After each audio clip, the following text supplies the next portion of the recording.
কাছে। জনাব রাজাকি, আপনার কাছে পর্যায়ে আসতে চাই। এই যে একটা ঘটনাকে তার সাথে যারা জড়িত সেটা একটা দিক, এর সাথে সরকারের যে অবস্থান, একটা ঘটনা ঘটছে তারপর ভিডিও ভাইরাল হওয়ার পরে পদক্ষেপ নেওয়ার যে কথা এতক্ষণ জনাব আজিজও বলছিলেন, এর বাইরে অনেক ঘটনা ঘটে যেগুলো আসলে সেভাবে ভাইরাল হয় না, হয়তো পত্রিকার পাতায় কোনো এক জায়গায় স্থান পায়। এই যে সার্বিক আইন শৃঙ্খলা পরিস্থিতি, সেটার ব্যাপারে সরকারের উদ্যোগকে আপনি কিভাবে বিশ্লেষণ করেন? আমি কিভাবে নিব সেটা তো পরে, তার আগে একটা কথা বলি আপনাকে। হত্যা বাংলাদেশে না, পৃথিবীতেই হত্যা হয়, নানান জায়গায় হত্যা হয়, নানান ঘটনায়। কিন্তু কোনটা আপনাকে টাচ করে, দ্যাট ইজ ইম্পর্টেন্ট। বাইতো ওই যে বললো যে মসজিদের ইমাম সাহেবরে ইয়ে করছে, খুলনায় মারা গেছে, যে এগুলো টাচ করে নাই। কেন করে নাই? পৈশাচিক যে বিষয়টা, বিভৎসতা যেটা এই হত্যাটায় দেখানো হয়েছে, এটা আপনাকে টাচ করছে।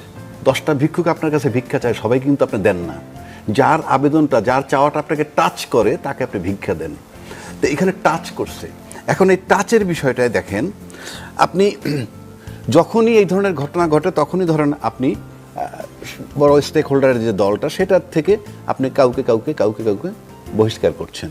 বহিষ্কার করা কিন্তু টু সাম এক্সটেন্ট এডমিশন, অর্থাৎ একটা ঘটনা ঘটছে, তার পরিপ্রেক্ষিতে আমি বহিষ্কার করে দিচ্ছি, তার মানে এটা এক ধরনের এডমিশন। এ পর্যন্ত 4-5 হাজার লোককে বোধহয় এই দলটা থেকে আপনার বহিষ্কার করা হয়েছে। এটার মানে হচ্ছে যে প্রাথমিকভাবে কিন্তু আপনি বলে দিচ্ছেন যে এই অপরাধগুলো তারা করছে। কারণ আমি মনে করি এই অপরাধের সাথে ওনাদের পক্ষেই বলছি, বহিষ্কারের সম্পর্ক থাকা উচিত না। কেননা তাহলে কি আপনি সব বহিষ্কার করে দিবেন? অপরাধের বিচার হতে হবে। দল কি বিচার করতে পারে? ওই যে দল বহিষ্কার করে দিল, এখন বহিষ্কারটা যদি বহিষ্কারটা কি ধরনের বিচার? আপনি যখন, আমরা নুরুল হুদা, ওই যে প্রধান নির্বাচন কমিশনার, তাকে কিন্তু আপনার জুতা দিয়া পিটাইছে কিংবা জুতার মালা পরে, তারপর কিন্তু পুলিশে সোপর্দ করছে। এবং এটা আমি টকশোতে বলছি যে তাকে তো এমনি গ্রেপ্তার করা উচিত ছিল, কেন বিএনপির মামলা করতে হইল? এটা কেন কথাটা বললাম, আপনি যখন এই লোকটাকে হত্যা করা হয় এবং তার উপরে যখন পাথর ছোড়া হয়, এই বিষয়ে দায়িত্বশীল ব্যক্তিরা কেউ কেউ বলছেন ওনাদের কি, যে যাকে হত্যা করা হয়েছে সে আমাদের দলের হতে পারে, আমাদের দলের, কিন্তু যে হত্যা করে পাথর ছুঁড়ে তাকে নাকি অন্য জায়গা থেকে আনা হয়েছে। প্রশ্ন হচ্ছে, আমি তর্কের খাতিরে ধরে নিলাম স্বর্ণ কেউ, কিন্তু যাকে হত্যা করে সে বিএনপির, যে কথাটা বলা হচ্ছে।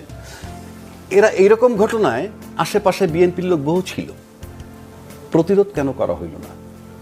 এটা তো একটা সিঙ্গেল ঘটনা না, এটা টিম ওয়ার্ক, বিরাট মব বলা চলে। এটা কিরকম মব? প্রথমে আপনি চাঁদা চাইলেন, এটা কিন্তু মব। আবার চাঁদা না দেওয়ার কারণে আপনি মারলেন, সেটা আরও মব। মানে একটা মবের বাস্তবায়ন করার জন্য আর একটা মব। তো সেক্ষেত্রে এটা কি বার্তা দেয়? বার্তা দেয়, খুব হালকা যদি দেখেন, ব্যক্তির জন্য বা সমাজের জন্য সিরিয়াস, যে চাঁদা না দিলে পরিণতি কি হয়, এই বার্তা যেতে পারে। 2 নম্বর, বহিষ্কার করা দিয়ে কনফার্ম করলেন যে it is done by them. 3 number হলো, পাথর নিক্ষেপকারীরা এখনো গ্রেপ্তার হয় নাই। ওই রকম ভিডিও ফুটেজে এইরকম টাচি ইস্যুতে গ্রেপ্তার না হওয়ার কোনো কারণ নাই। কারণ ওটা যেই করুক না কেন, আমি বলছি না, উনি বলছেন যে গ্রেপ্তার হয়নি, কে করছে আমি বলছি না, বাট আমি নিশ্চিত করে বলতে পারি কোনো না কোনো রাজনৈতিক দলের ছত্রছায়ায় তাকে থাকতে হবে। কারণ বাংলাদেশে আমরা 53 বছর ধরে যে আবহাওয়াটা দেখতেছি, অপকর্ম যারা করে, আমি দায়িত্ব নিয়ে বলতে পারি তাদের সাথে রাজনৈতিক সম্পৃক্ততা থাকে। একদম কোনো রাজনৈতিক সম্পৃক্ততা নাই এমন কোনো ব্যক্তি বা গোষ্ঠী এই ধরনের কাজ করতে যায় না। এখন আসেন, এটার পরে কি বলছে? এটার পরে 2টা স্টেটমেন্ট। একটা আপনি বলছেন, ফখরুল ইসলাম আলমগীর সাহেব বলছেন কি, এইরকম মানে নির্বাচন যত দেরি হবে এরকম অস্থিরতা বাড়বে। পাশাপাশি আপনি বললেন জাতীয়তাবাদী শক্তি ধ্বংস করার একটা পায় তারা। আচ্ছা, আপনি বলেন, যেখানে একটা নির্বাচনী সম্ভাবনা মাস চলে আসছে, কিন্তু অফিসিয়ালি সেই লন্ডন বৈঠক থেকে চলে আসছে, বিভিন্ন জায়গায় বলছে, এবং ফাইনালি নির্দেশ দিছে ডিসেম্বরের মধ্যে সমস্ত অ্যারেঞ্জমেন্ট করতে, মানে নিরাপত্তার ব্যাপার বা যারা প্রশাসনিক কাজগুলো করবে। তারপরে আপনি এখনও যদি বলেন যে নির্বাচন যত দেরি হবে, তারই তো ফিক্সড হয়ে গেল টু সাম এক্সটেন্ট। তারপরে দেরি হইলে তাহলে কি এই যে ঘটনাটা, এটা কি নির্বাচনটাকে আরও আগায় আনার জন্য বার্তা? তা না হলে আরও ঘটতে থাকবে, নাম্বার 1। নাম্বার 2, এটা যদি আপনি দেখেন যে এটার ভিতরে যদি আপনি কোনো রাজনীতি দেখেন, আমি ষড়যন্ত্র বলবো না, সবই রাজনৈতিক পার্ট, সবাই কিন্তু রাজনীতি করে, ষড়যন্ত্র বলি আমরা, কিন্তু যে যার রাজনীতি করে। তো এটার ভিতরে আপনি যদি রাজনীতি দেখেন তাহলে কি আছে এখানে? রাজনীতি দেখলে আপনি পাবেন কোনটা, যে সেটা হইল এই যে নির্বাচন হইলেই যে দলটা ক্ষমতায় যাবে বলে আমরা সম্ভাবনা মনে করি, সেক্ষেত্রে আপনি জাতীয়তাবাদী শক্তির ধ্বংস করার পায়তারা বলছেন।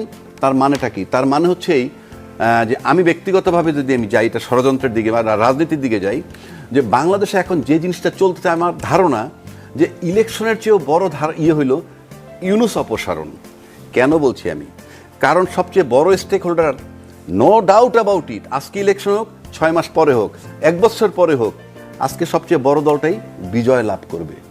সেক্ষেত্রে আমরা নির্বাচনের জন্য এখনো কিন্তু এই যে ঘটনাটার পর আমরা যে সিম্পেথি পাওয়ার কথা, রাষ্ট্রীয়ভাবে নানান যে ওপিনিয়ন পাওয়ার কথা, তার চেয়ে বেশি পাচ্ছি যে নির্বাচন হইলে পরে এই ধরনের ঘটনা ঘটবে না। তাহলে এটা যদি রাজনীতির পার্ট হয় বা ষড়যন্ত্রের পার্ট হয়, তাহলে নির্বাচন পর্যন্ত কি এটা চলতে থাকবে? নাম্বার 1।